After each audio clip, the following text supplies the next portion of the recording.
Cleveland took another hit this week as Shedeur Sanders had to leave practice Wednesday with an oblique injury. Head coach Kevin Stefanski told reporters that Sanders will likely be out for preseason game number 2, which means Dillon Gabriel could see the field if that hamstring is ready.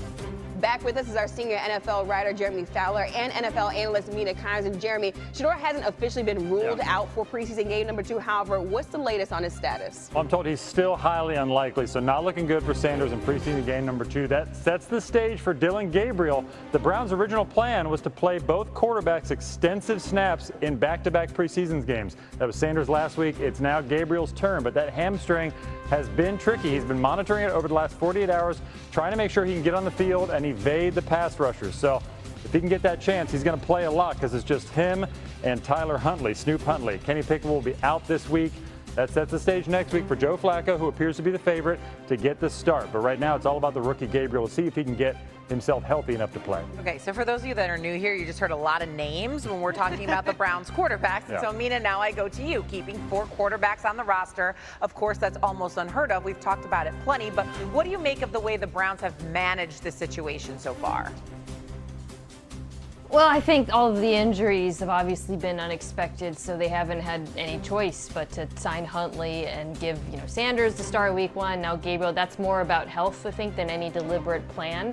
As far as the plan goes, I think the Browns believe their 2026 quarterback is probably not on the roster, right? You got the draft pick from trading out of that second overall spot, the Travis Hunter pick.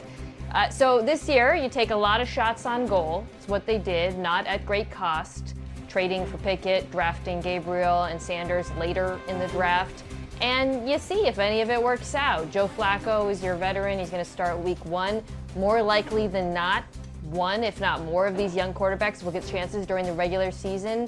But the more is more approach to me is more about a long-term view of roster building, and they're just kind of taking shots to see what's possible. Yeah, a lot to follow with that Cleveland Browns quarterback room right there. And so, Jeremy, Jackson Dart gave Giants fans something to be excited about in his preseason debut. He went 12 of 19, 154 yards and a touchdown against the Bills. So where does he stand right now in terms of the pecking order in that quarterback room? Yeah, I was actually at Giants camp this week. Amina, Jackson Dart was firmly number 2 in the pecking order when it came to the reps. It was Russell Wilson with the starters, then Dart would come in, and then Jameis Winston. So I asked around with the Giants. They said, look, Russell Wilson is our starter. He'll be the week 1 guy, and then we'll just see how it goes over the process. But they consider Dart really, really tough.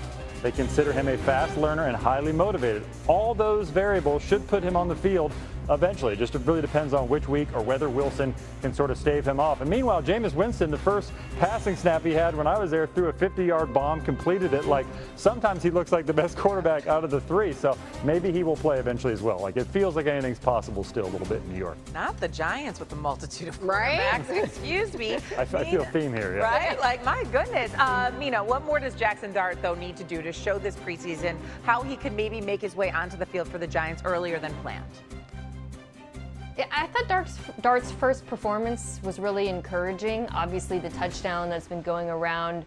You saw the strengths that he exhibited in college, the arm strength on the go ball, placing it perfectly, and then standing in a pocket and taking a hit. That toughness Jeremy alluded to, I think, is one of his greatest traits. He also saw some inaccuracy, so obviously that's something he needs to work on. But I think part of the reason why he needs so many reps and why they don't want to start him immediately is coming from Ole Miss. That was such a college offense. It was very dissimilar from what he's going to have to do in the NFL. So in terms of going through full field progressions and things like that. So I think the more practice he can get, the more experience he can get, the more likely it is we'll see him this year. Certainly not week 1. I think when he ends up starting will be determined partly by his readiness and partly by what happens with Russell Wilson. Yeah, and that makes sense. But he's in a great situation right now in New York to be able to sit back and kind of just relax in Chicago, where the Bears are hosting the Bills in a joint practice ahead of their preseason game on Sunday. The Bears only played 1 starter in their first preseason game against Miami, but will look to their first unit for Sunday's game against the Bills. And that includes starting quarterback Caleb Williams. Our Bears reporter Courtney Cronin just left the practice field moments ago. And look, this was another test for Caleb Williams, right? To log reps, running a new offense against a team Ben Johnson called a Super Bowl contender. And so, Courtney, how did Caleb fare in today's session against the Bills?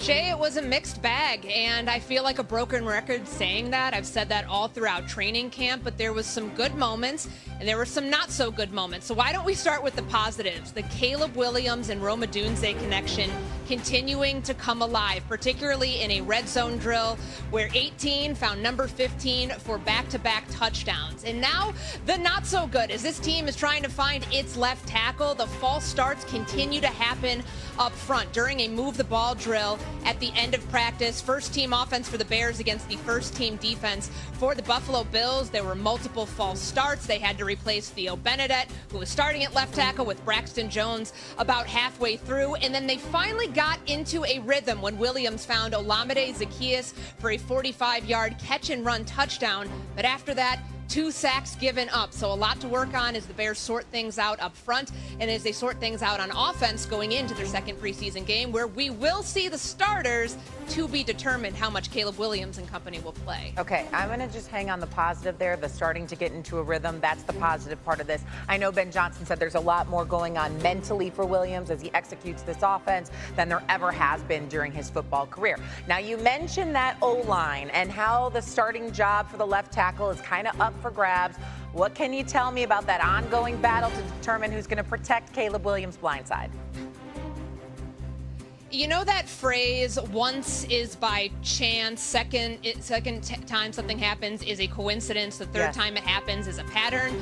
Well, that's what we saw from Theo Benedette, who got the start today at left tackle with the ones, the 4th person to be inserted into this left tackle competition. And Ben Johnson said he's searching for clarity. Nobody has been able to grab this spot and cement themselves as the starter to this point in training camp. So that's why you've seen a lot of movement. Braxton Jones, the incumbent starter, 40 starts under his belt, getting a lot of work with the 2s the past couple of days, got some reps with the 1s earlier today, but also got beat by Gregory Rousseau on a sack in the last move the ball period of practice. Ozzie Trapillo, the second-round rookie, is now playing over on the right side of the offensive line at right tackle, the position that he played for the majority of his career at Boston College. And then, of course, Karan Amagaji still in the mix, but kind of feels like the distant 4th right now.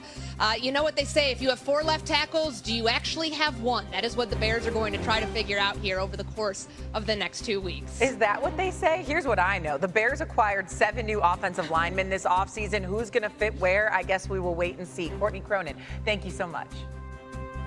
NFL analyst Mina Kimes and our senior NFL writer Jeremy Fowler joins us right now. Mina, I'll start with you first. On Sunday, our girl Shay and other Chicago fans will get their first glimpse at the Caleb Williams and Ben Johnson dynamic. So what are you looking to see from Caleb Williams in that start? Well, now I'm worried about the tackle situation thanks to Courtney.